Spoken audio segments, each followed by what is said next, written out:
আসসালামু আলাইকুম, আমি মোহাম্মদ ইসমাইল হোসেন আপন। অ্যাজ ইন্টারন্যাশনাল স্টুডেন্ট হিসেবে 2024 সালে ফেব্রুয়ারি ইনটেকে লাট্রোভ ইউনিভার্সিটিতে আসছিলাম।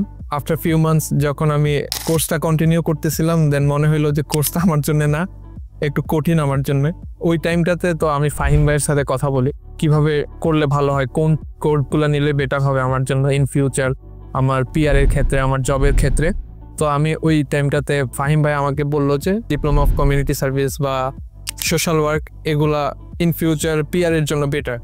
তো ওই হিসাবে আমি ডিপ্লোমা অফ কমিউনিটি সার্ভিসে সুইচ হই, যেটা আফটার 2 ইয়ার্স আমি যখন ডিপ্লোমা অফ কমিউনিটি সার্ভিস শেষ করব, আমি ডিরেক্টলি ব্যাচেলর অফ কমিউনিটি সার্ভিসে মুভ করব। এইসব ব্যাপারগুলোতে আমার যখনই হেল্প লাগছিল তখন ফাহিম ভাইকে বলাতে উনি আমাকে হেল্প করছে। আমার কাছে মনে হচ্ছে ইন্টারন্যাশনাল স্টুডেন্ট হিসেবে কারো যদি কোনো হেল্প লাগে এইসব কোর্স রিলেটেড বা জব রিলেটেড, কোন জবগুলো করলে বেটার হয়, আলহামদুলিল্লাহ আমি আমার পড়াশোনার পাশাপাশি ওই সব সেক্টরগুলোতে জব করতেছি এখন, যেগুলো আমার ইন ফিউচার জব এক্সপিরিয়েন্স দেখাইতে কাজে লাগতো। এই ব্যাপারগুলোতে ফাহিম ভাই আমাদের সাথে ছিল। ইন ফিউচার কারো যদি কোনো প্রয়োজন হয়, ইনশাল্লাহ ফাহিম ভাই তাদের সাথেও থাকবে।